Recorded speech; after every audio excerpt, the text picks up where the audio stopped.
In one anonymous survey of several thousand world-class athletes, up to 57% admitted to using performance-enhancing drugs in the past year, according to a study published by Journal Sports Medicine. I reviewed several essays and articles in order to prepare for this presentation. I have been an athlete since I was able to walk. I am also a collegiate baseball player and I have years of experience as an amateur athlete. Not to mention the hundreds of players and coaches I've come into contact with over the years. I've been told several stories about drug abuse in athletes as well as witnessed it myself. A large majority of people have some affiliation with a sport, whether it be they know somebody playing a sport, watch sports themselves, or within a sports-centered community.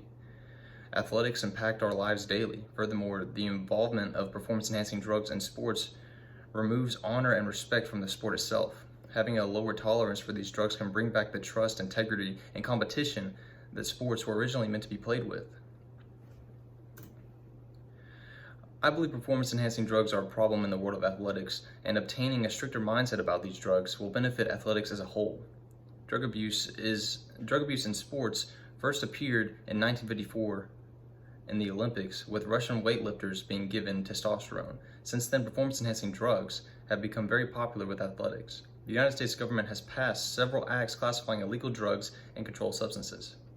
However, these laws had very little effect because production and distribution of these drugs became an underground business. Furthermore, it is our responsibility to keep the honor and respect for athletics alive by having a strict tolerance for these drugs in athletics. Have you ever given yourself an unfair advantage over an opponent? Did your opponent know? And did you feel guilty if they didn't? Many athletes, because of their drive to win, take too high of a dose of performance-enhancing drugs, causing a high health risk. Both men and women can get bad side effects from them, such as increased risk of tendinitis, liver abnormalities, and tumors, hypertension, heart and circulatory problems, prostate gland enlargement, aggressive behaviors, psychiatric disorders, and inhibited growth and development. Many of these are life-threatening. In an article by Dr. Christopher Dandoy, he states, performance-enhancing drugs, PED, used by children and teenagers rose sharply in the past decade. One study shows 3.3% of high school students admit anabolic steroid use. Another finds 8% of girls and 12% of boys report using products to improve appearance, muscle gain, or strength. Furthermore, we can conclude that nearly 20% of underage children are at significant health risk due to drug abuse. One popular example of drug abuse in athletics is the story of cyclist Lance Armstrong and his doping crisis. On July 25th in 1999, Armstrong became the second American to win the Tour de France, the sport's most prestigious race, and the first to win for an American team. Riding with the U.S. Postal Service USPS team, Armstrong won the 2,256-mile, 22-day race by 7 minutes and 37 seconds. During the tour, he fought allegations of doping because traces of a banned substance were found in his urine. The International Cycling Union, UCI, cleared him, but he continued to endure accusations of doping. Thus, Armstrong felt his July 23, 2000 win of the Tour de France to be a vindication of his 1999 win and an answer to his critics. Armstrong would go on to win the tour 5 more times, making him the record holder for most consecutive Tour de France wins with 7. After his 2005 victory, Armstrong would retire from cycling permanently. However, in April 2010, Floyd Lattis sent an email to a USA cycling official admitting that he and other former teammates, most notably Armstrong, were guilty of doping. And the following month, a U.S. federal grand jury investigation into doping allegations against Armstrong was initiated. The investigation would yield no results, and thus no criminal charges were filed against Armstrong. In June 2012, however, the U.S. anti-doping agency, USADA, alleged that Armstrong and 5 of his associates had been part of a decade-long doping conspiracy beginning in the late 1990s. According to the USADA, Armstrong used performance-enhancing drugs, including EPO and human growth hormone, and distributed drugs to other cyclists. The USADA also accused Armstrong of having undergone blood transfusions and testosterone injections. Despite Armstrong's continued protests of his innocence, the evidence of his doping was so overwhelming that in October 2012, he was officially stripped of his titles and banned from the sport when the UCI accepted the USADA's findings. In January 2013, during a televised interview with Oprah Winfrey, Armstrong finally admitted to taking performance-enhancing drugs from the mid-1990s through 2005. Lance Armstrong was 28 years old when he was proven to have used performance-enhancing drugs, but realistically, he had to train while abusing these drugs for years before his first Tour de France victory.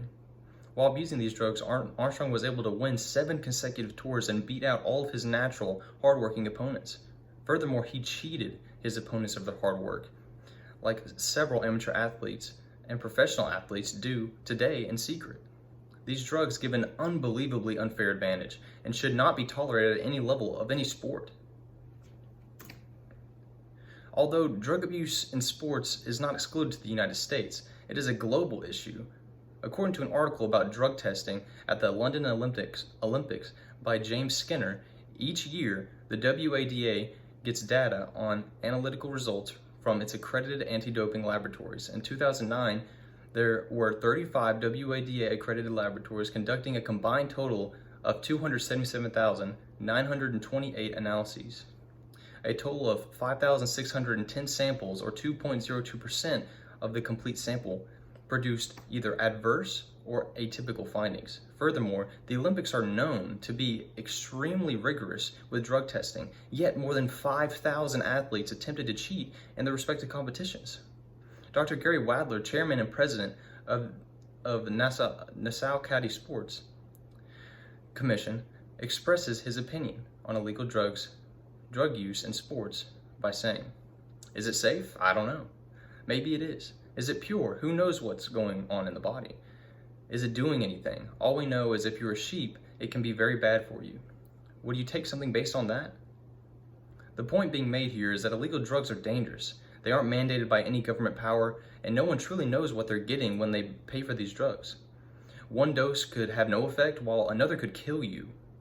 There's no question that today's young athletes feel enormous pressure to be faster, stronger, better all the time, and it is part of the reason why young teens are turning to steroids, Michael Maloney, MD, director of University Sports Medicine, said. We need to be vigilant in warning young athletes about the very real dangers of steroids and provide them with the knowledge on how to safely boost their performance. Medical professionals are doing everything in their power to warn amateur athletes about these dangers. But it's not enough. We have to hold our children, friends, communities to a stricter standard regarding these drugs. Laws and sport regulations are doing all they can do, and now it's our turn to hold the people around us accountable. From my experience and research, a majority of people might know someone who is using illegal drugs but choose not to intervene because it's none of their business, or they're doing what's best for their athletic career. This needs to change. These kids are hurting their bodies and minds by taking performance enhancers, and by trying to stop them, you could be saving their life. According to research conducted by the National Institute of Drug Abuse, people who misuse anabolic steroids report more anger than non-users, as well as more fights, verbal aggression, and violence toward their significant others, sometimes called roid rage. Anabolic steroid users are more likely than non-users to report anxiety. High to moderate doses of anabolic steroids are also associated with major mood disorders, such as mania, hypomania, and major depression. Consequently, misuse of illegal drugs not only damages the body but also the mind. Creating and spreading awareness of the dangers of performance-enhancing drugs can help take amateur athletes out of harm's way. The regulations put in place by leading health organizations have contributed significantly by banning all potential dangerous drugs, but the issue persists. In order to eliminate this problem, we have to band together as a global movement and choose to hold our communities accountable. Convincing the people around us to have a healthier lifestyle will help them and the people they influence stay safe.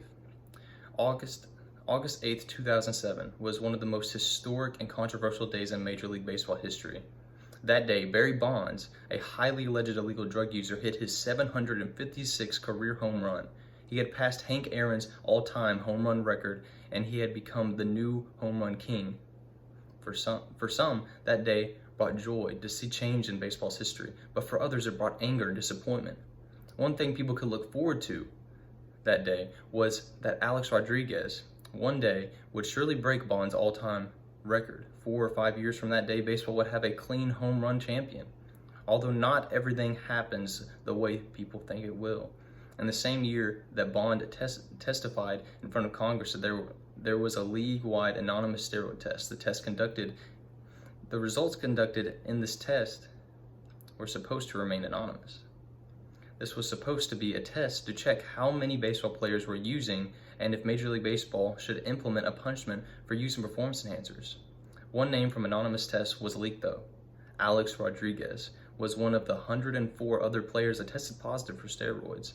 The man that was poised to be the shining light through the steroids era is just another all-star player wrapped up in the controversy.